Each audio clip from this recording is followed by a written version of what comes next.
నమస్తే, నేను మీ రాహుల్. ఇవాళ మన స్టోర్లో ఓన్లీ బెడ్సే కాదండి, మన స్టోర్లో వచ్చేసి అల్మారీస్ కూడా అవైలబుల్గా ఉన్నాయి. సో మీకు అల్మారీ కావాలంటే మీకు ఇలా మన డబుల్ డోర్ అల్మారీ చూపించబోతున్నాము.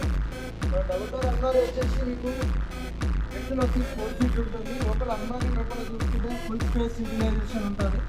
సో నెక్స్ట్ ఇక్కడ వచ్చేసి 2 లాకర్స్ అవైలబుల్గా ఉంటాయి. పైన ఇట్లా మీకు డోర్ కూడా అవైలబుల్గా వస్తుంది. ఇది వచ్చేసి మీకు లాకర్ లోపల ఇంకో సీక్రెట్ లాకర్ కూడా అవైలబుల్గా ఉంటుంది. మొత్తం అల్మారీ లుక్కి వచ్చేసి మీకు కింద వచ్చేసి ఒక డ్రా కూడా అవైలబుల్గా ఉంటుంది. టోటల్ మీకు అల్మారీ వచ్చేసి మీకు 90 kgs అనేది ఉంటుంది. సో మీకు ఇలా కలర్స్ ఒక కలర్ అనే కాదు, చాలా కలర్స్ అవైలబుల్గా ఉంటాయి.